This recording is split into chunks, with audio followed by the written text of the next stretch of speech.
the unusual blessing. Ito po ang ating series ngayon, sa break series po. Seeing God's blessing in different day away. Kung makikita po natin ang kakaibang blessing ng Panginoon sa kakaibang paraanan, sa anumang mga paraan. So what is unusual blessing? Paano ba natin nalalaman itong unusual blessing na ito? Kung ito ba'y unusual, paano nyo ba ma-describe ang unusual blessing? Yan po ang tatalakayin natin sa hapon ito. Bago po yan, tayo muna dumulog sa Diyos at tayo po manalangin.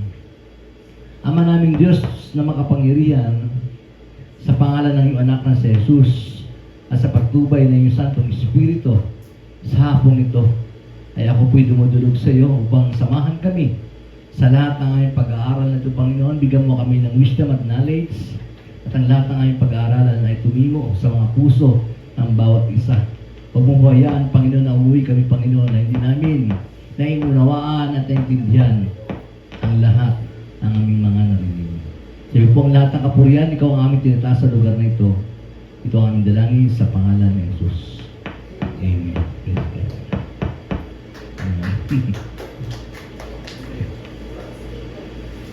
Ano ba itong unusual na ito? Unusual, ibig sabihin po, simply means uncommon. Hindi siya common. Kasi pag common, ano yan? Ito hindi talaga common. Unusual is, hindi siya familiar, unfamiliar. Hindi siya familiar. Unusual means unexpected. Hindi mo ina-expect. Yan po yung blessing na hindi mo ina-expect pero dumating. Hindi familiar pero nandun yung pagbabala. Makaka-relate kayo mamaya, panigurado may mga kwento kayo sa buhay nyo na dumating yung blessing pero hindi nyo inaasahan. Blessing yun ng Panginoon. Unusual means extraordinary. Higit pa siya ordinaryo, extra talaga. Sa Tagalog po ito may pambihira. Hindi karaniwan, hindi pangkaraniwan ang pagpapala nito.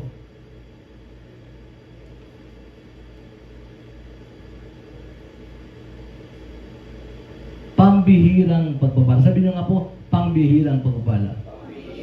Rumaragasang biyaya. Talaga rumaragasa talaga siya. Kaiba tao, maragada pa. Hindi pala rumaragasa. Umaaragkadang biyaya. Hindi pangkaraniwan. Minsan kasi sa limitadong kaisipan po natin, hindi natin may paliwanag at na-enjoy na lang po natin na itong mga pagpalang ito dumating sa buhay po natin. Kasi po, ganun po talagang grace. Na-amaze ka talaga. Ganyan po talaga ang biyaya ng Panginoon. Mga kagilagilas. Kaya ang tawag nga po ng grace ay amazing grace. Sabi nga po, amazing grace. Amazing grace. There is no other word for grace but amazing. Amen? Kaya na-amaze ka sa grace ng Panginoon. Ina-expect natin, normal po yun, di ba? Yung mga pagpapala na ito. Pero minsan nagugulat tayo dahil minsan, doon sa limitado kaisipan po natin, ay meron pong mga unusual na mga blessing na dumating sa ating mga buhay. Minsan yung mga mabubuting tao lang ang alam natin yung bibigyan ng pagpapala. Minsan yun lang yung mga ginagamit ng Diyos. Pero meron pala, kahit kaaway mo, gagamitin ng Diyos para pagpalain ka. Kaiba, kahit pusa, gagamitin ng Diyos. Kahit aso, lahat ng hayop, gagamitin ng Diyos para pagpalain ka. Kahit hindi masyadong mabait na tao, pero pag yan ay ginamit ng Panginoon, andyan ang pagpapala ng Panginoon. At yan po ay unusual blessing dahil yan po ay kalooban ng Panginoon. Amen. So itinakda ng Diyos po, dahil hindi po limitado ang Diyos sa ating mga pagpapala para ihatid sa iyo ang blessing kung kailangan po natin. Kaya minsan nga po tawag dito ay blessings in disguise. Di ba? Parang ganito po, tinapay na naging bato pa. Pero balik rin natin, bato na naging tinapay pa. Ganun po ang tutukan ng Panginoon. Sa mga unbeliever, tinapay na naging bato pa. Pero sa atin po, bato na naging tinapay pa. Amen? Palakpan nga po natin ng Panginoon. What is unusual? Dalawang punto lang po yung pag-aaralan natin sa oras na ito. Number 1, unusual, it comes in unusual way. Pambihirang kaparaanan. Hindi common na kaparaanan ng Diyos. Tandaan po natin mga kapatid, ang mga anak ng Diyos ay walang aksidente sa mga anak ng Diyos. Hindi ka aksidente kung bakit kayo nandito sa oras na ito. Yan po'y tinakda ng Panginoon kung bakit ka nandito. Sabi mo, aksidente lang yata ito. Hindi. Talagang inilala ka ng Panginoon dito para makapakinig ng salita ng Panginoon. Dahil wala pong aksidente sa mga anak ng Diyos. At walang dinadala ang Diyos sa buhay mo na hindi niya layunin. Kapag may dinala sa iyo, layunin ng Diyos yun. At wala rin siyang inaalis sa buhay mo nang walang magandang layunin. Tandaan po natin, sa masama at mabuti, may layunin ng Diyos.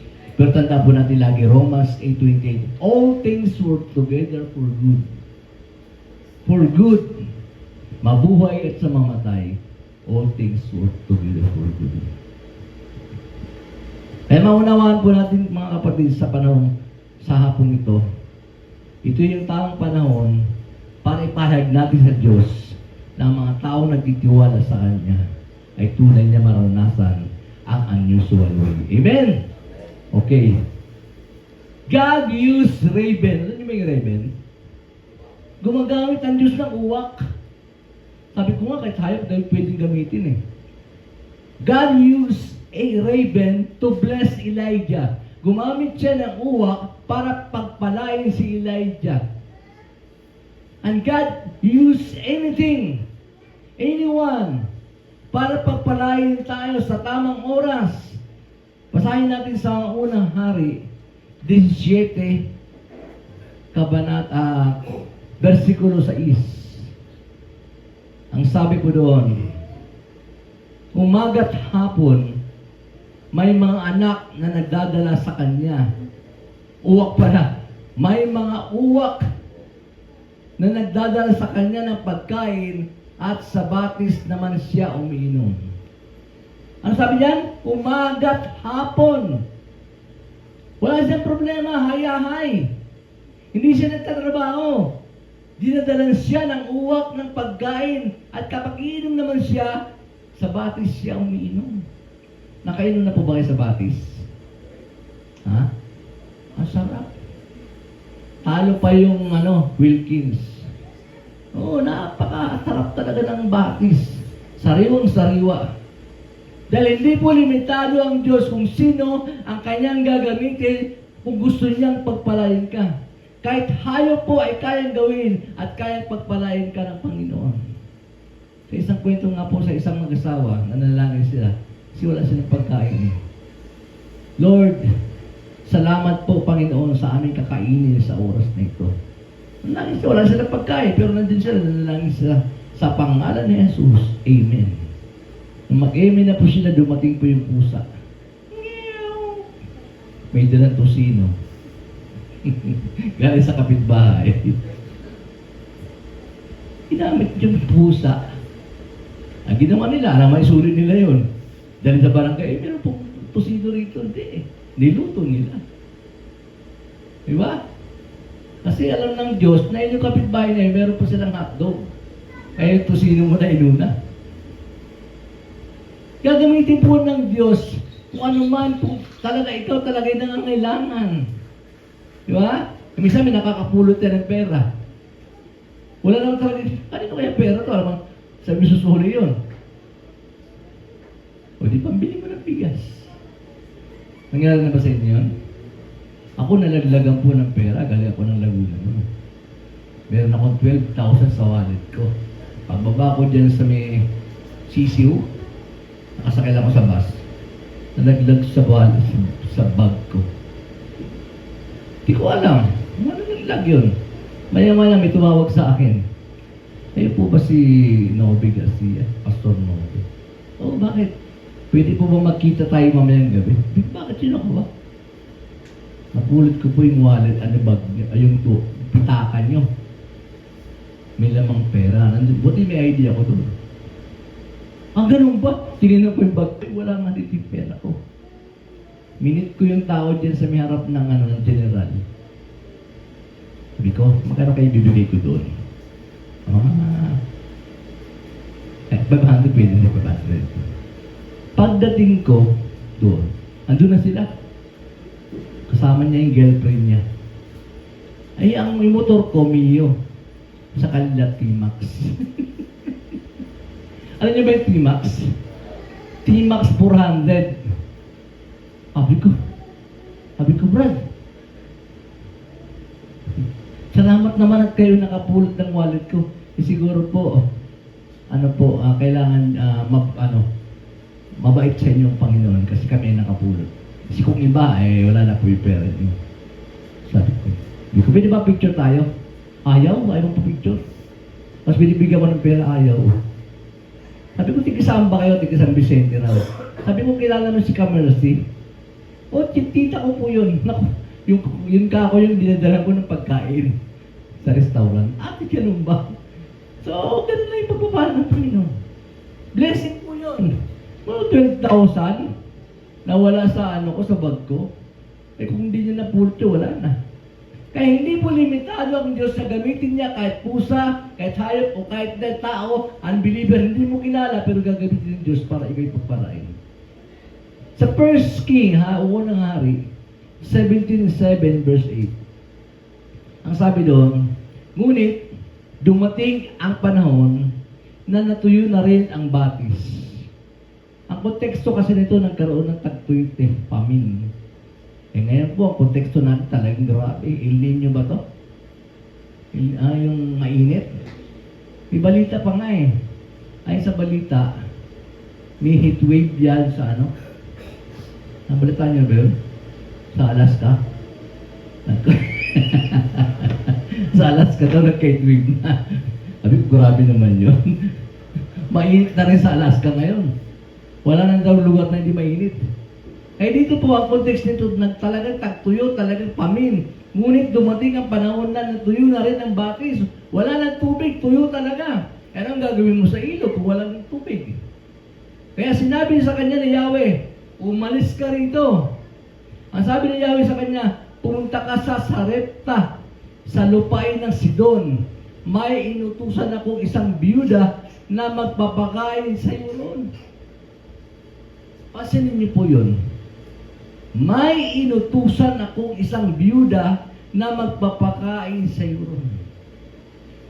Meron na siyang inutusan. Meron na siyang kinausap na tao para sa iyo. Hindi mo lang alam. Kala mo wala, pero meron yun. Kala mo wala lang, pero meron. Nauuna po yung plano ng Diyos. Nauuna siya kung paano siya mag-provide sa iyo. Kaya huwag po tayo iiyak, Panginoon, ng ganito, hirap na buhay ko. Meron na siyang inuutusan na magbibigay ng pagpapala sa iyo. Magtiwala ka lang sa Panginoon. Hindi niya kilala yung babaeng ito Hindi niya kilala, pero inutusan na ng Diyos. Pero ang mahalaga, hindi mo man kilala yung tao na magpala sa iyo, kilala siya ng Diyos. Kilala siya. At kinakausap na ng Diyos sa mga tao gusto magpala at gagamitin niya para mapangyari po yung plano ng Panginoon sa buhay mo. Ang mahalaga po nito talagang dapat mamuhay tayo ayon sa layunin ng Diyos. Kasi pag wala tayo sa layunin ng Diyos, bahala ka na sa buhay mo. Way back 1998, nasa Korea ako noon. 4 months yata. Wala kami trabaho. Grabe. Kasi bumagsak ang Korea noon Nagtrabaho kami sa ibang factory. At yung trabaho ko sa may factory, ni-raid naman yung factory na yun. Kaya nahuli lahat. Ako na lang po hindi pa nahuli kasi natutulog ako sa taas. Nung malaman may tao sa taas, pinuntahan ako, sabi niya, passport mo, yok ko na sa'yo. Sabi niya gano'n. Sabi ko, opso. Sabi niya, wala.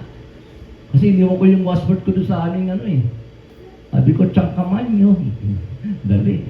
Punta ako sa CR. Doon sa CR, may bintana doon. Nakakit ako doon. Nakatawag sa bubong, takbo ako. Habulan. Sabi ko, ayoko magpahuli. Hindi pa ako hindi pa ako bawi. Grabe. Pagkatapos noon, di pinapanood ko yung mga kasama namin, mga nakapost na lahat. Pagkatapos tumawag po yung aming yung aming boss. Tunawagan yung mga pulis ko. Pag maya-maya tinanggal yung mga pusa, binayaran lang. Ako naghirap pa ako tumakbo. Nagkasugat-sugat pa ako. Dahil sa gubat ako dumaan Pero ang nangyari nito, nung nasa Korea na ako, merong isang lalaki, hindi ko naman kilala yung lalaki na yon, na marunong mag-Tagalog, kumatok sa kwarto ko at sinabi niya, inutusan ako ng Panginoon at pasabi sa'yo na ikaw ay tinatawag ng Panginoon. You are called, sabi niya. Para kasi Jonas, tinakasan mo ang pagkatawag ng Diyos, kaya yung aming bansa Korea na apektuhan. Sabi niya, ganun ba? Iyak talaga ako. Iyak ako. Kaya nag-decide po akong umuwi ng Pilipinas. Dahil doon. Kasi meron po akong pagkatawag, may calling ako. Tapos tinakasan ko yung calling. Nagpunta ako ng Korea, nagtrabaho ako doon. TNT pa. Kaya ka nagkalit-tilito yung buhay ko doon, talagang grabe. Kasi wala ka sa kalooban ng Panginoon. Pero ganun pa man, meron pa rin siyang gagamitin para maiayos ang buhay mo. Nakauwi ako Pilipinas. Hindi kilala ni Elijah yung babae na yun. Pero kilala siya ng Diyos. At kinakausap na ng Diyos yung mga taong gustong magpala para mapagpalain ka para masunod niya ang kabutihan na mangyari sa buhay mo. Kasi if people walk away, they are not yours. Mag-isa pag-ibig Kung liwan ka ng girlfriend mo, hindi siya para sa iyo. Di ba? Yan ang kasabihan dyan Because if they are yours, they would have stayed. God can make them stay. Kapag talagang para sa iyo, yun ay manatili. Di ba? Amen. Sa unang hari, 1905, pagkatapos nahiga siya, napagod siguro, o sa kabusugan ba yan, nahiga siya at nakatulog. Ngunit dumating ang isang anghel, kinalabit siya. Hindi naman siya binadukat, kinalabit lang At ang sabi, gising ka na, kumain ka na. Ang sarap ng buhay ni Elijah. Patulog-tulog lang. Pag ginising, kakain na. Ang sinamingon, nakita niya sa ulo ng isang tinapay na niluto sa ibabaw ng mainit na bato. Grabe. Yung bato po, ginawa pa ng tawag dyan, oven. Doon niluto yung tinapay. At tubig sa isang lalagyan, sa isang lalagyan, may tubig na po, may tinapay, may tubig. Kumain siya at uminom, pagkatapos sa nahiga uli. Sarap talaga ng buhay. Di ba? Hayahay. So, ganun po yung unusual blessing. Kakaibang pagpapala na ibinibigay sa ating Panginoon. Meron ba kayong mga unusual blessing sa buhay nyo? Nung nakaraang linggo lang yata, na problema ako dahil nung nakaraang linggo, bago mong birthday, umuwi ako ng Laguna. Gabi ng linggo. Pina-check up ko yung motor ko dahil siyempre, travel ako ng Laguna. Sabi ko, tingnan mo yung pagilid ko, baka upod na yung mga bola.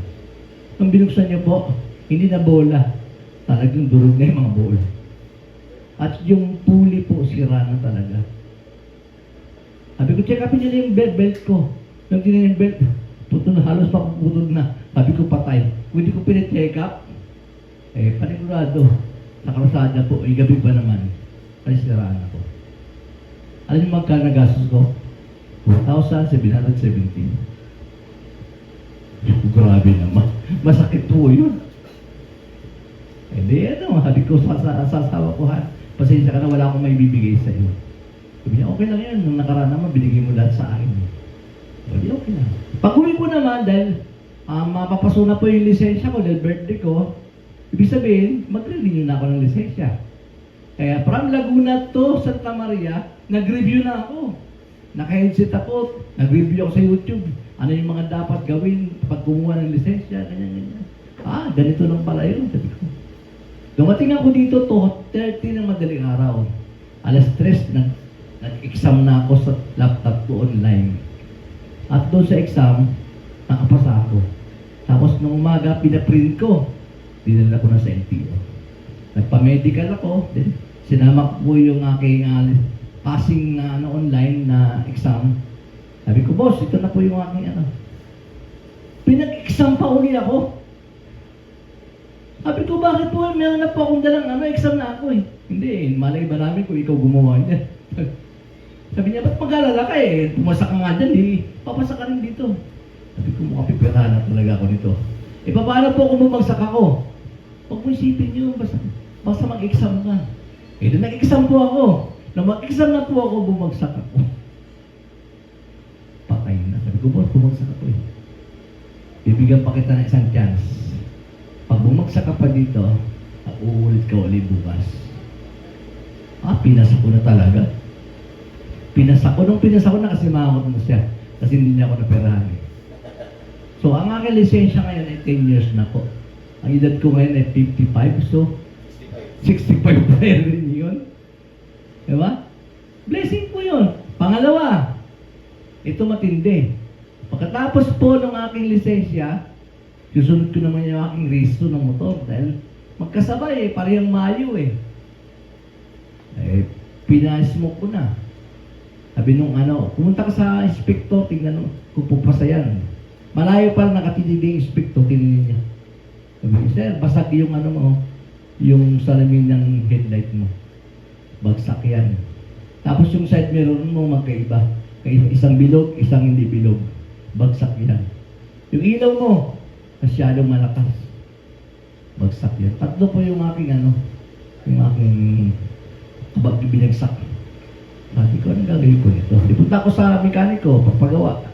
Nagtanong ako sa bilihan ng pyesa, sabi ko, magkano po yung ganito? Lumaklasin na ng mekaniko yung papalitan na Naku, nung tingnan 3.5, ang isang cover ng headlight, 3.5. Sabi ko, balik po. Huwag mo nalagyan. Ma'am, sabi ko, hindi ko kaya. Kaya ko lang po 1K. Pero 3.5 hindi ko kaya. Hindi ko na, pinakabitan. Bumili na lang ako ng side mirror. Sabi ko, Lord, paano kaya ito malulusutan? Parang sa akin, ay usapin ko na lang yung inspector at hingi ka na lang ng parang favor na lang. Papunta na ako ng LTO. Naalala ko nga pala dati, nung pinarehistro ko yung sasakyan ng aking ninong. Ako nagparehistro May tao kami nilapitan na pangalan si Kapaeng. Di katabing bakod. Si Kapaeng nga pala. Pinunta ko si Kapaeng. Saan yung Kapaeng dito? Sa dulo. Kapaeng. Pinapunta ko ni Pastor Paul dito kasi nagkaroon ng problema yung motor ko Tinignan niya. Tapos, tinawagan yung inspector. Pamangking ko yan. Ipasa mo yan. Grabing favor. Alam mo, 3.5 babayaran ko. Wala akong binayaran. Grabing pabor. Di ko kilala yung tao rin, Kilala ng ninong ko. Unbeliever yun. Pero, favor ng Panginoon. Kailangan may mga connection ka talaga. Grabe po. So, ang unusual blessing, it comes sa unusual way. Kakaibang paraan ang pagkilos ng Diyos. Hindi ko po alam kung ano namang kaibang paraan na nangyayari sa buhay nyo. Si Pepe nandito, o si Alex. Ngayon na kami nakita ni Alex. Alam ko marami din mga nangyari sa buhay ng mga ano niyan. Mag-isahin nyo, di ba? Isipin niyo po mamaya, sabihin niyo sa ating life application. Yung mga unusual po naman naranasan natin. Then pangalawa, at dito po tayo magtatapos. Unusual blessing, it happens in unusual times. Kakaibang oras at kakaibang lugar. Doon kumikilos ang mga blessing ng Panginoon. Kakaibang oras at kakaibang lugar. Lord, gabing-gabi na, bakit ngayon pa? Hindi mo na-expect, Lord, ganitong oras, ganitong araw, bakit ngayon? Hindi mo inakala doon dumating yung pagpapala sa ng Panginoon. Akala mo wala, pero meron pala. Ito yung nangyayari sa mga hindi pangkaraniwang oras at mga di pangkaraniwang lugar. Kaya magtatanong po tayo, bakit ba ito nangyayari sa akin? Bakit dito pa sa lugar na ito nangyayari? Kasi nga, unusual. Unusual eh. Genesis 26 verse 26:1. Ito yung tulad na nangyari kay Abraham. Tulad ng nangyari ng panahon ni Abraham. Ano bang nangyari? Nagkaroon muli ng tagutom sa lupain ng Kanaan. Kaya't nakarating si Isaac, saan? Sa Gerar. Sakop ni Abimelech na hari ng mga Filisteo. Mga unbeliever to. Diba? Yung Filisteo, yan yung mga gumiyera sa, Palestine, mga gumiyera sa Israel. So, mga unbeliever po ito, yung lugar ng Gerar. So, lugar po na ito, parang kalaban, lugar ng kalaban. Nagpakita si Yahweh kay Isaac at nagsabi, huwag kang pupunta sa Ehipto. Manirahan ka sa lupain ituturo ko sa iyo. At sabi niya sa verse 3, dito ka muna, sasamahan kita at pagpapalain. Ibibigay ko sa iyo at sa iyong lahi ang buong lupain ito tulad ng aking ipinangako sa iyong amang si Abraham. Alam niyo po, naging mabait ang Diyos kay Isaac. Bakit po? Bakit naging mabait ang Diyos kay Isaac? Dahil ano? Dahil kay Abraham. Diba? Kasi merong pangako ang Diyos kay Abraham eh. I will bless those who bless you. At pati po yung mga kaanak mo, ipagpapalain ko. So ikaw, halimbawa ang lolo mo o papa mo, napakabait sa lugar nyo. Ikaw may gagawin ng mga tao doon. Hindi, anak may kaano yan eh. Kilala ko yan, masipang mabait yan. Matulungin yan. Diba? Nandun yung favor. Kaya ganun din po ang Panginoon. Sa lumang kasunduan, mas totoo na mas mainam pero mas mainam po ang bagong kasunduan natin ngayon. Kasi kung ikaw po ay anak ng Diyos, sa pamamagitan ng Jesucristo, kapag nakita nila na ikaw ay born again, o ikaw ay Kristiyano, nandun yung pabor ng Diyos sa iyo. Kasi ang Panginoon, mas pinapaborin niya yung mga taong naniniwala sa anak niya. Kasi mahalin niya yung anak niya. Amen? Ito ang pinakamamahal kong anak.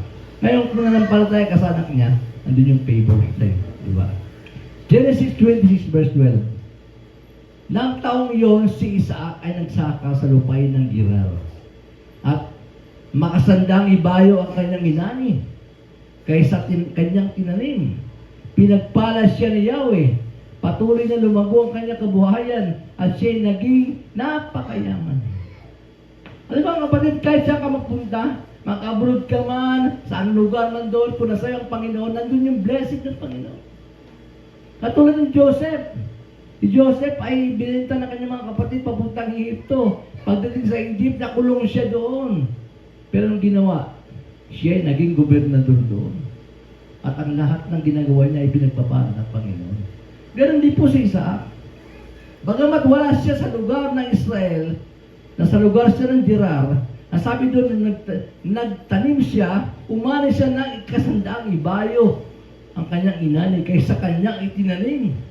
Grabe po yun. Kaya kahit saan ka pumunta, pag nasa iyo ang kalooban ng Panginoon, kayo magdadala, nandun yung favor sa iyo ng Panginoon. Ilang taong ka ba, Alex, na wala dito? Ha? Walang taon. Kung wala yung favor sa'yo ng Panginoon, hindi ka na makakabalik. Ano pa rin yung favor sa'yo ng Panginoon? Awit 37:19. Kahit na sumabit ang pag-iikahos, di darnasin ang pagdarahop. Magkano na ba bigas na yan? 58. Alam niyo, kahit mag-1,000 ang bigas, kaya pa rin natin bumili ng bigas. Kasi mas tataas po yung ating blessing. Well, di nakadepende yun doon sa sitwasyon sa lugar natin na nangyari ngayon. Mas higit yung blessing ng Panginoon. Grace is greater than sin. Di ba? Kahit na sumapit ang pag-iikaos, di daranasin ang pagdarahop. Basta maniwala ka at yung mangyayari po sa atin. Huwag yung, ang hirap ng buhay. Ang hirap magtinda. Oo, mahirap talaga. Pero huwag mo i-confess. Lagi mo confess, salamat Panginoon, bagamat napakahirap magtinda, nandun ang blessing mo, nandun ang pabor mo. Lagi po salamatan ng Panginoon. Ano ba ang big idea nito mga kapatid? Ano ba ang pinaka-big idea nito sa atin? Sa dalawang puntos na ito. The unusual way, the unusual times and place. Nandun yung pagpapala ng Panginoon. The big idea is, in Christ, you are forever blessed. Yung bang forever, minsan lang? Hindi, forever na eh. Amen. Praise God. Kaya maraming salamat po sa Panginoon. Dahil ang mga pagpapala niya sa atin ay, ano ba yun? Umarangkada pagpapala. Yan. Isa po yun sa ating song sa Himayuri. So, purihin po ang Panginoon, sa Diyos po ang lahat ng kapurihan.